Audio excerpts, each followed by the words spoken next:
Hello and happy Wednesday. We're going to go ahead and get started. If you have anyone from your team joining us late, don't worry. We are recording this, so this will be made available via a link and also published on our YouTube channel as well.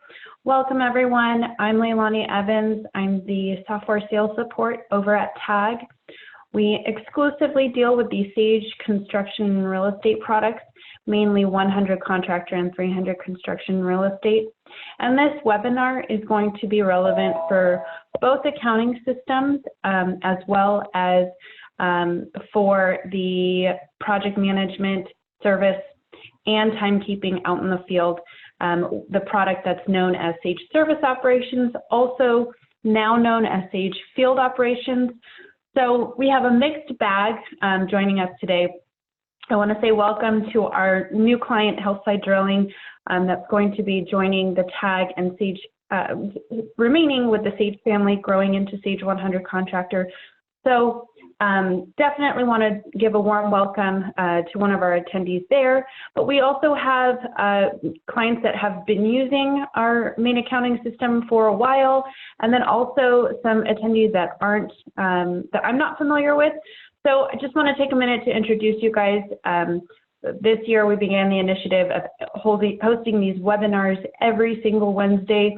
For the most part this year we've been able to hold up our end of the bargain there, but we would like to welcome you guys to send us any suggestions, topics that you'd like us to cover. We want to make this valuable to you.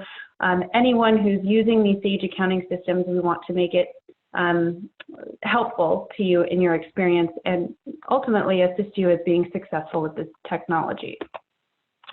So let's get started. I'll first kind of just go over a very brief overview of what we're going to be focusing on today. As I mentioned, the two main accounting systems that we focus on are Sage 100 Contractor and Sage 300 Construction Real Estate. And Sage Service Operations and Field Operations is this element of this larger big picture that we're going to focus on today.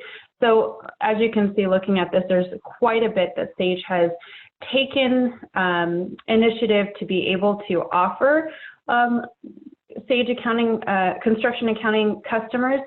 So again, we're just going to focus on this small piece of that mobile technology focused on service and project management out in the field. The idea is to get everything streamlined so that you have real-time information in the back office. People out in the field have up-to-date access to what's going on in the back office, so they have updated notes on what they're supposed to be doing, things like that, budgets out in the field. So with that, we'll get started.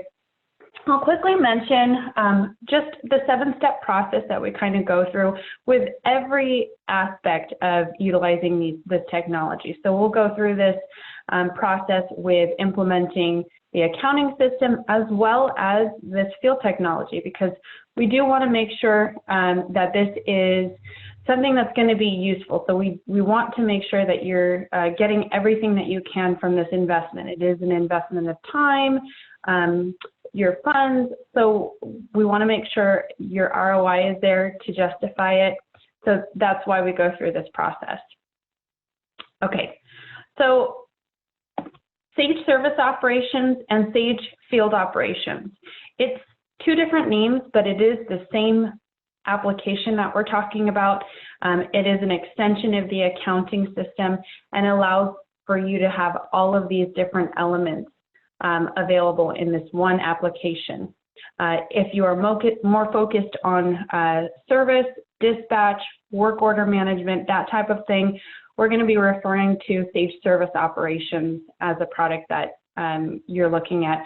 Sage Field Operations is a more limited version of the full application and only focuses mostly on project management, so daily field reports, time capture, capturing photos, sketches out in the field, that type of thing. Then there's the timekeeping option, which has just time entry only. You have some options there, but absolutely GPS tracking as well. And then you can have clock in, clock out, as well as time entry classic, where you're just entering in 4 hours here on this cost code or whatnot. Of course, everything is dedicated to job costing and making sure that all of that in your job cost reports is up to date. So it will all show up in your uncomputed payroll or labor reports, so that you have that up to date in the reporting that you're looking at. Okay, so this is designed to be very flexible. So it is a software as a service model. It is a subscription. You can either do a monthly or annual subscription. You get a little bit of a break if you're doing an annual subscription, but if you're seasonal and you may have some turnover or your numbers can fluctuate a lot, we would recommend that you stick with a monthly subscription. That way you can remain flexible with how things move, and you can easily, quickly add on licenses or remove licenses month to month. As I mentioned before, there are 3 types of licenses. So your core administrator is a license that would be required. This license allows you to designate for all of the other licenses what permissions they have, maybe what jobs they have access to. You could get very granular with those permissions and those capabilities that you allow or disallow. So that is something that is only available with the core administrator. Or the service technician license is also at the same tier as the core administrator, but you can also allow or disallow certain permissions for that service technician, but they would have full service capabilities, so dispatching, work orders out in the field, custom reports, those types of things. And we'll get into it a little bit more, but I just want to make sure I give you guys a brief overview. And then the superintendent license is what we call that project manager license. So that allows you to do change orders, subcontracts.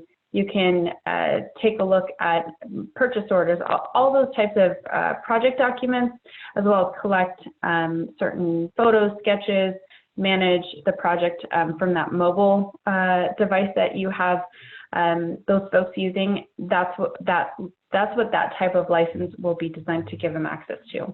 And then of course you have the timekeeping only license, which allows timekeeping only per individual employee. Superintendents do have the capability of entering in time for their crew.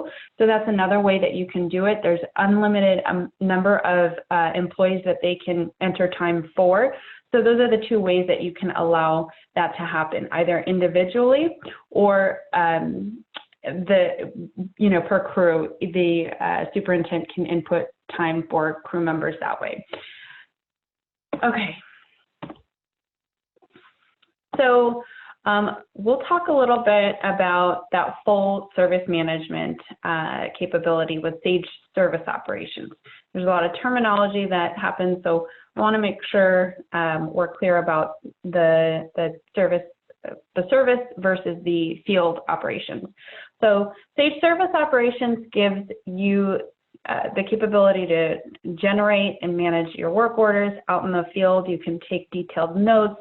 You will be able to capture time and then even inventory and parts used out in the field for billing purposes. So this will really is designed to help keep things moving along. So things are no longer waiting to get back to the office. This happens in a real-time environment because Sage Service Operations is connected to the back office on that server where the accounting system is managed. So everything happens quickly.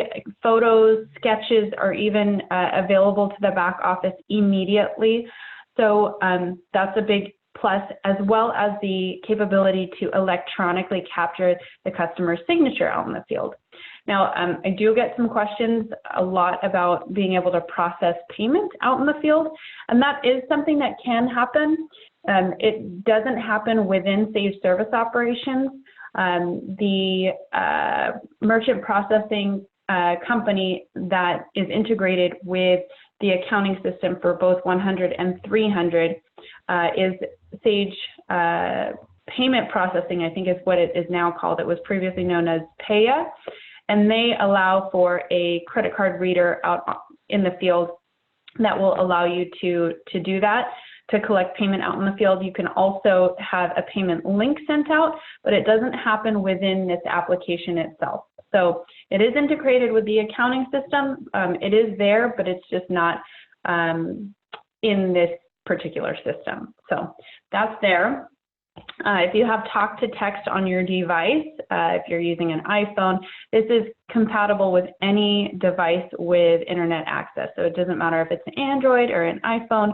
There is an application that is currently being tested. It's been built and developed, and it will then be downloadable so that you can have that. But it's very easy to save this URL for Sage Service Operations on the icon of your phone or your mobile device. I have it on mine. It allows me to just open it up by clicking the icon, and it allows me to log in once daily so that I don't have to keep putting in my username and my password. However, I do have it saved in my phone, so it is just one click of a button.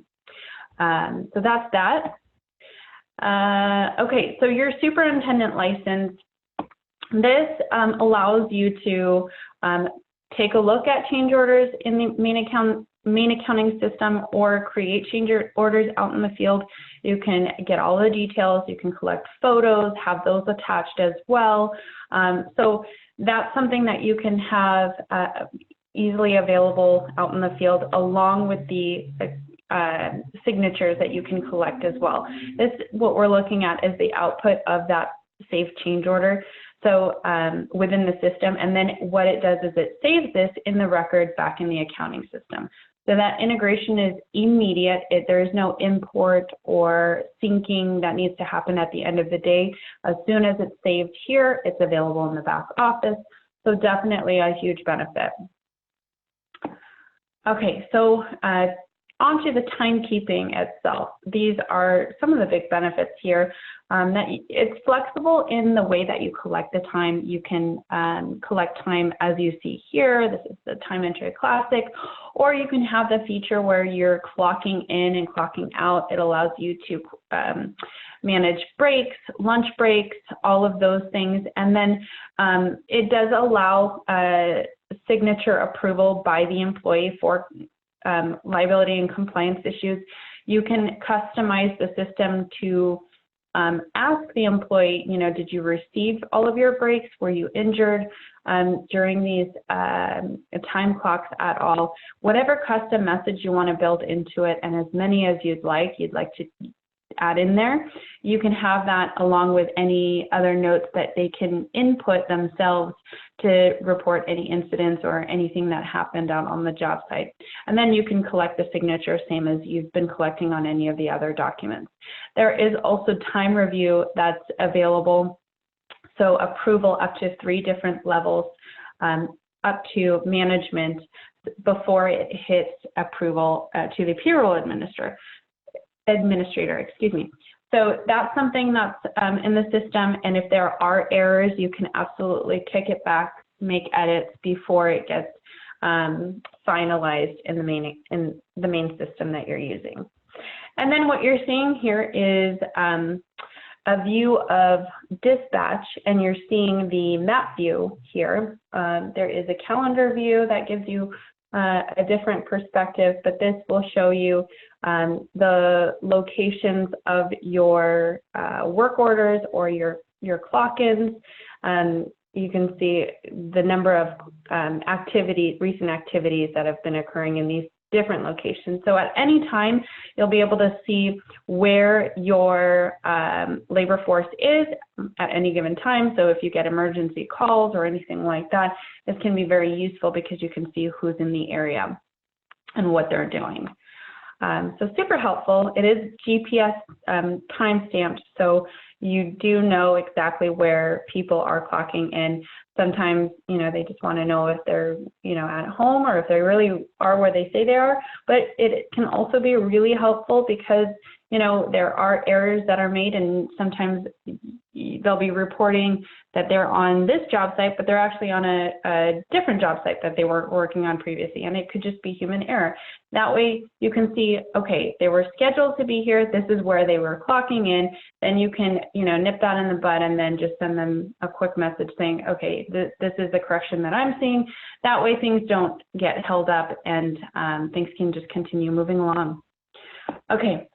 So lastly, there is a test drive that is available. I'll just kind of jump in so that we can just demo the system a little bit for you right now, but there is a link that is available that I can make available to you. I can send everyone this link that will allow you to sort of do just a mini test drive. It's just kind of guides you along as you're doing either the superintendent role. You can do a daily field report or a change order, or you can manage a work order. Okay, but let's go into what it looks like. So let me just, let me go here. What I have, I'll log out first real quick. Let me see. So I can show you, it is just a URL login. This is the URL login for every customer. I've saved my login information. So this happens once daily. And you have a dashboard that allows you to just have a good snapshot of what's going on the service side of things. You can have your customers dispatching from this system or from Sage 100 Contractor. It is connected completely, so either way will work just fine. This view allows you to dispatch both work orders and jobs in the same screen, which is something different from 100 or 300. So work orders, we'll just take a look at what's in the system. These are work orders that are already created. So it's as easy as dragging and dropping them over into your calendar. And you have different views that you could take a look at. There is a daily view, there is a month, week. It's flexible in that sense. So let me go to tomorrow and start building out that schedule. And as you can see, the system automatically emailed me as the employee a notification of this assignment. So this happens automatically if you've set the system up to do that. If you need to make this a full day, you can just drag and drop that way. I can continue to schedule out, and these can also be teams, or so these can be your crew leaders that you're looking at, or these can be individuals. So you'd work with your implementation onboarding specialist to be able to customize this exactly how you'd like it to look and how you'd like it to run. So all those automated emails, who you want them to go to, if you want them to go to managers or the individuals themselves, it can be flexible in that way. And you'll also notice that these are color-coded so that once they start getting worked on, or if they're traveling to, or if they're completed, it'll update on the dispatch board. So I'll pop into one so that you could kind of have a little bit of a view here. So you see the travel start, assignment start, we can just hit that so we can go into it. Overview here. So you get all the details that could be collected prior to scheduling this. So everybody's in the know of what's going on. If you are the employee looking at your assignments, you get this view. And if you're on a mobile device, it resizes to be able to flow easily with whatever device. If you're on an iPad or if you're on your phone, it will make sure that it's utilizing that space accordingly. So let's see here. I'll take a look at this. Maybe I want to go ahead and get started. It's very easy to just pop in, see what's going on your schedule for that week. So you have a lot of options on how this is done. You can pull in inventory parts, and this pulls from your accounting system. Once you've completed the assignment, you can take a look at what the output looks like. I haven't added much here, but it will pull everything here, and then you can collect a customer signature out in the field. It's very handy, and of course this would have your logo and your company information as well. So it looks like that. Once it's completed, it will come in as an attachment along with any of the photos or sketches that you collect in the field as well. And then once it's completed, you can have it automatically emailed to a supervisor, to the customer, or whoever you designate. So that's there for you. We can also do quotes. So let's say you're scheduled to do a particular work order, but then you see an opportunity for for more work that could be done. You can easily issue quotes to your customers, and it looks very similar to your other output, your other PDF type of attachments. Same functionality with the email, sending it sketches of what needs to be worked on, that type of thing. Now, if you're using the superintendent license, the job will pull in all of the information that is set up back in the accounting system. And even if you are on the dispatch board scheduling out for particular cost codes, you're able to see budgeted hours versus hours that have been spent on that. So here I'm taking a look at this particular job, job 186. I have access to, you know, all of the notes, people, contacts on this job, all of the assignments that have been previously completed, purchase orders. I have access to work orders, if any, RFPs, change orders here on this job, RFIs, and then those reports that have been completed as well, and photos. So this is something that can be really beneficial, quick to give access to the field, and also for the back office to have updates for their reporting, as well as attachments of those reports as well. So again, we talked about the time review. So let me see here. I can view any timesheets. I think this timesheet might have some info on it, but I can pop into here so that you can kind of take a look at, okay, no entries, but this is what I was referring to, this check mark. This can be customized so that you can note I didn't have any injuries, or I received all my breaks during this week, and all of those assignments, that clock-ins, everything for that week would be entered here and visible. And then a place for additional notes, and then you can go ahead and sign off on it as well, and it'll collect that. So really good for those compliance standards. Okay, so the last thing that I didn't mention was another tool, and it is the custom forms tool. So this allows you to design any kind of miscellaneous form that you might require people in the field to be able to do. And it's a very easy drag and drop in terms of, do you want them to collect notes? Does it need to be a multiple choice type of question? Do they need to enter in, you know, the location, the date, whatever it is, you can build your form here. So maybe it's an inspection report, or a meeting report, or safety report, excuse me. Then you can build this out here as a template, and then require those for those particular types of assignments or jobs, and easily collect those out in the field. So that's pretty much a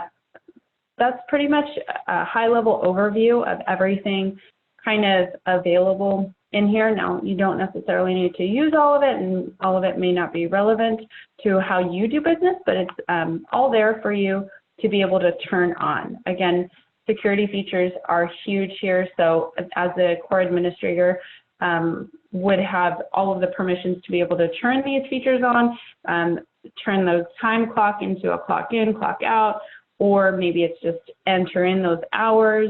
So you can get very granular with how you set this up. And of course, you've got an onboarding specialist to assist you with that for the first 30 days of implementation of the system. So with that, I will open it up to any questions that you might have.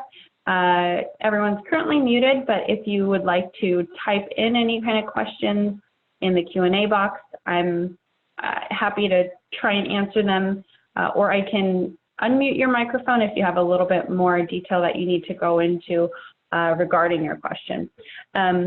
Also, feel free to email me if there's anything that you'd like to see. We can also set up a more in-depth demo to go through exactly how your workflow might look in this system. So I'll stick around for a little bit, but if everyone if anyone has any other questions, again, feel free to email me or call me again. I am here to just answer questions and help educate all of our stage construction clients. Thank you, everyone, for joining us. And of course, this will be on YouTube probably by the end of the week, so that you can share it with anyone on your team that you'd like to sit in on this.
All right, well, thank you so much, everyone, for joining us. We'll be back next Wednesday with a new topic. Stay tuned, look out for our emails, and of course, if you have any suggestions on topics, we can incorporate that into next quarter's webinar schedule. Thanks so much, everyone. I hope everyone has a great day and a great rest of your week.